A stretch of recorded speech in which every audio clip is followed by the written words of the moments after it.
Estoy aquí con la última versión de la Honda Transalp, la XL 750 E-Clutch, que es la versión del año 2026, la única que se va a distribuir. Esta moto es la descendiente más joven de toda una saga de motos con el mismo nombre, con Transalp, una moto que nació hace ya prácticamente 40 años. A principios de los años 80 empezó una carrera súper famosa que era el París-Dakar, que tuvo una gran repercusión, sobre todo en Francia. En Francia el París-Dakar era tan importante como pueda ser ahora el Mundial de Fútbol. Y entonces el importador francés presionó mucho a Honda para que crease una moto que se adaptase un poco a esa carrera y creó una moto que se llamaba XLV 650. Era una moto bastante grande y bastante pesada. Pero después diseñó una serie de modelos que iban un poco más en la línea de funcionar para la carretera, para el campo y también incluso para el París-Dakar. De hecho, se puede decir que había tres versiones. Una era la Dominator, que era una moto monocilíndrica, una moto ligera. Por otro lado estaba, el otro que tenemos puesto era la Honda Africa Twin, que era la 650, una moto que ya en su primer año ganó la categoría de motos de serie del París-Dakar, y después creó una cosa a medio camino, que era la Transalp. La primera versión era la XL 600V, era una moto con un motor de 580 y tantos centímetros cúbicos y que tenía un motor en V con una característica, y era un motor heredado de una moto de carretera de 500 centímetros cúbicos que tenía las muñequillas, el cigüeñal con muñequillas desfasadas. Lo normal en un motor en V es que solo tenga una muñequilla de cigüeñal porque van apoyadas ahí las dos bielas y entonces simplifica muchísimo el diseño. Lo que pasa es que este motor tenía una V bastante cerrada y entonces lo que hicieron en Honda fue ponerle dos muñequillas ligeramente desfasadas para que tuviese el mismo pulso que un motor en V a 90 grados, que es algo que os sonará. ¿Por qué? Porque ahora hay un montón de motores de cilindros en línea que tienen precisamente el cigüeñal de calados 270 grados para que tenga el mismo pulso que un motor V a 90 grados. Bien, esa Honda XL 600V era una moto, como os digo, a medio camino entre una moto de campo y una moto totalmente de carretera. Una moto para hacer viajes, que se podía meter por el campo porque tenía una rueda delantera de 21, una trasera un poco más pequeña y que hacía algo, pero no era una moto tan radical para el campo como era una Africa Twin o podía incluso ser una Dominator, que era una moto bastante apta en este sentido. La XL 600V fue una moto que tuvo bastante éxito, la verdad, y que poco a poco fue evolucionando. De aquella versión de 1987 derivó después, en el año 2000, otra versión, que era la 650. Era prácticamente la misma moto, con algunos retoques, etcétera, etcétera, y con un motor de 650 centímetros cúbicos un poco más potente. Esa moto, que sobre todo se vendían en Europa, empezó a fabricarse, de hecho, en Italia. La siguiente evolución, pues llegó en el año 2007. Fue la XL 700V. Es una moto que todos recordaréis por su faro delantero redondo. Ya era una moto un poco más potente, pero con un motor con más cilindrada, también incluso tenía algunas vibraciones de más. Por aquel entonces la moto ya se había empezado a fabricar en España después de hacerlo en Italia, porque era una moto básicamente para el mercado europeo. Lo que ocurrió es que ya el motor era ya realmente un motor que ya estaba un poco obsoleto. La moto dejó de fabricarse y la moto quedó no en el olvido, pero Honda no hizo ninguna otra modificación con esta moto. Hasta hace 3 años, el año 23. En ese momento, Honda cambia por completo el concepto de la Honda Transalp y crea esta moto, que es una moto que tiene la nueva generación de motores de Honda para estas trail, que es lo mismo que le ha ocurrido a la Honda Africa Twin, que pasó de un motor de cilindros en V a un motor de cilindros en línea. La Transalp ha adoptado este motor de nueva generación de 750 centímetros cúbicos, este chasis de acero que va por encima del motor con las sujeciones delanteras, un basculante que sí que es de aluminio. Es una moto de estructura relativamente simple, ¿no? Entonces, ¿qué es lo que tenemos? Por un lado tenemos un motor de cilindros en línea con el sistema de distribución este especial que tiene Honda, que también utiliza en sus motos de motocross, que tiene un solo árbol de levas, pero el árbol de levas está colocado en la parte trasera de la culata y acciona directamente las válvulas de admisión, que son las más grandes, las más pesadas, las que tienen más inercia. Y después las válvulas de escape sí que funcionan con unos balancines, de manera que tenemos, por decir de alguna manera, la ventaja de la simplicidad de tener un solo árbol con la fiabilidad de que lo que son las válvulas más grandes y las que necesitan un accionamiento más preciso están directamente movidas por el árbol de levas. Este motor, que tiene algo menos de 750 centímetros cúbicos, tiene el cigüeñal, como os he comentado antes, calado a 270 grados, de manera que tiene el mismo pulso que un motor en V a 90 grados. Cada 270 grados, o sea, explota un cilindro, a los 270 explota otro y después a los 415 empezamos con el mismo proceso. Este motor da 92 caballos, que es una cifra más que respetable, y la particularidad que tiene el modelo de este año es que tiene el sistema e-clutch. ¿Qué es el sistema e-clutch? Pues es algo a medio camino entre un cambio automático y un cambio tradicional, incluso un cambio tradicional con quick shifter. ¿Por qué?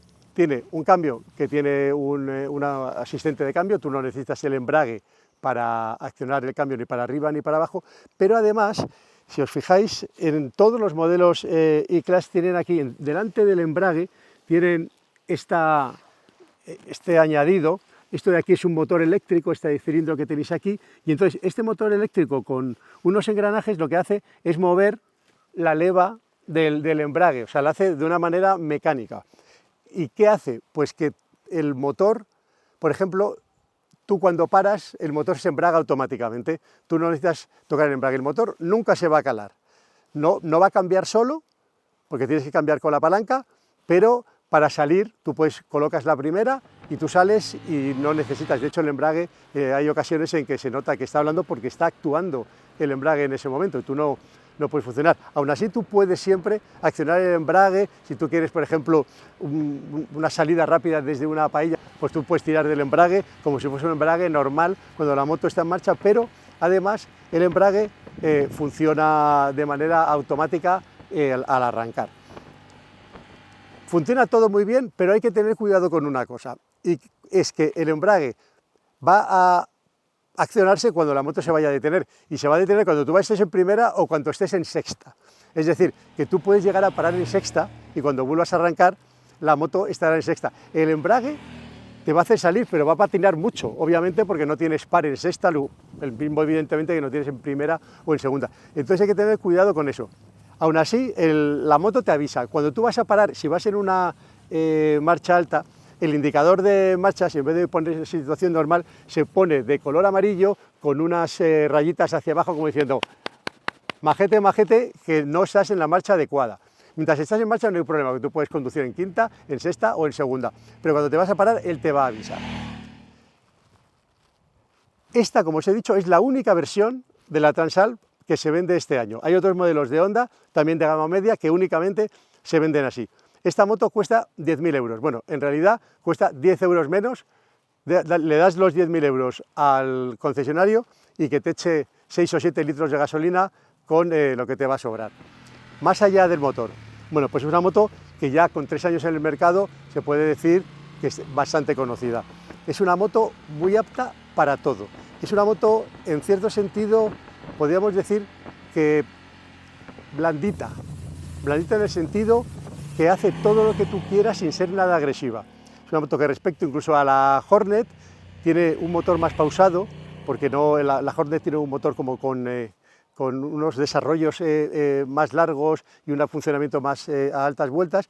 Esta es una moto que además tiene una estructura bastante campestre, porque tiene una rueda delantera de 21 pulgadas estrecha, tiene una llanta trasera de 18, eleva la moto mucho, pero al tener la estructura de la otra, pues al final, bueno, la distancia total al suelo desde, veis que tiene un protector de cárter inmenso, es de 210 milímetros, no es una pasada, lo que se combina con unas suspensiones que, aunque son regulables también en rebote, son relativamente blandas. Es una moto súper cómoda, que va por carretera hilando curvas, la puedes meter en el campo si no haces el borrico, evidentemente, porque entonces vas a tener dos problemas. Uno, que las suspensiones son muy blandas y si haces saltos o si caes por bajadas muy pendientes hasta abajo, pues entonces la moto va a hacer topes de suspensión, incluso si hay piedras o algo así puede llegar a tocar en el suelo, ¿no? Entonces eso hay que tomárselo con un poco de calma, sobre todo lo que serían en el campo los balances, las caídas, todo lo que va a hacer que la suspensión trabaje mucho y muy largo, porque la suspensión la verdad es que tiene bastante recorrido, tiene 190 en la trasera, casi 180 en la delantera, es una moto que en ese sentido funciona muy bien, y el asiento aún así no está especialmente alto porque está a 820 milímetros de altura, como veis la moto le sube por los dos lados, tiene un asiento de una pieza con una parrilla trasera muy grande, con dos asas enormes para el pasajero, además se le pueden poner maletas, se le pueden poner bultos, es decir, es una moto viajera. No con este modelo de Clash, sino con el anterior. Recuerdo que hicimos un viaje por los Alpes, que de 3 días, nos cruzamos prácticamente todos los Alpes marítimos con la frontera de Francia y de Italia, y a mí me tocó la moto que llevaba maletas y baúl. ¿Qué ocurría? Éramos aproximadamente una decena de periodistas haciéndolo y la mayoría no tenía nada. Entonces yo me convertí en el transportista general. Todo el mundo me echaba el equipaje, con lo cual la moto, la verdad, es que acusaba todo ese peso. La moto iba un poco apoyada atrás, pero aún así, con la dirección un poco abierta, la moto iba perfectamente por los Alpes, nos divertimos un montón.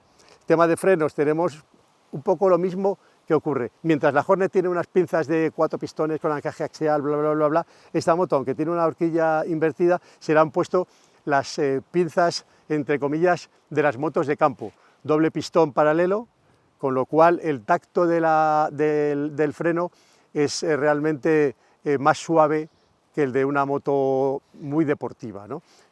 La moto frena, pero tienes un tacto inicial bastante suave y después ya tienes que apretar. La posición de conducción está bastante conseguida, como veis tiene el manillar en unas torretas súper elevadas y aunque el manillar en fin, no es muy alto de cuernos, por decir de alguna manera, de manera que se maneja al girar el manillar no se te viene encima, porque el manillar es bastante plano, pero está situado bien alto.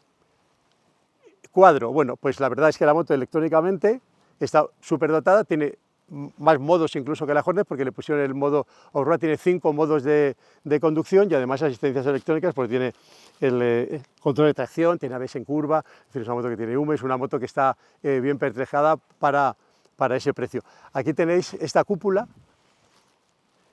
que en realidad puede parecer regulable, pero solo se puede poner en una posición. Tiene estos tornillos para quitarla y ponerla. Yo al principio creía que se movía, pero esa es su posición. Un faro que un poco le da el estilo del nuevo diseño de la moto. Todas las versiones de Transal van cambiando de color. Esta moto puede ser muy parecida a la del año pasado, pero en realidad, aunque los colores son parecidos, no es exactamente igual. ¿Y qué más os puedo contar? Pues tiene un consumo que no llega a los 6 litros jamás. Es decir, que con el depósito que tiene puedes hacer un montón de kilómetros. Y una moto que tiene un precio un poco mayor que el de las motos Naked de su misma cilindrada, pero también es una moto que tiene carenado y que va dirigida también a un segmento de público que tiene otras ambiciones. Y bueno, pues nada, en este momento está calzada con unos neumáticos mixtos, casi todo de carretera. Si queréis hacer campo, evidentemente le vais a tener que poner unos neumáticos con más taco, porque si no, en el momento que vayáis por algún sitio que esté húmedo o por tierra bastante suelta, no va a tener agarres y el suelo no tiene soporte. Y ahí lo tenéis, un poco la filosofía de Honda, que es la filosofía un poco de tú te subas en esta moto y la conoces desde el primer día, adaptada a un uso total. Sobre todo una moto para hacer turismo a dúo y por cualquier sitio. Carreteras buenas, carreteras malas, pistas que no sean muy complicadas y por un precio a medio camino entre una trail, bueno, es que las trail grandes están ya en 20 y tantos, incluso casi si le pones accesorios a 30.000 euros, y una moto de cilindrada media que estamos hablando de entre 6 y 7.000 euros. O sea, una moto que se vende muy bien y que en principio ahora con este e-clutch te hace la vida mucho más fácil.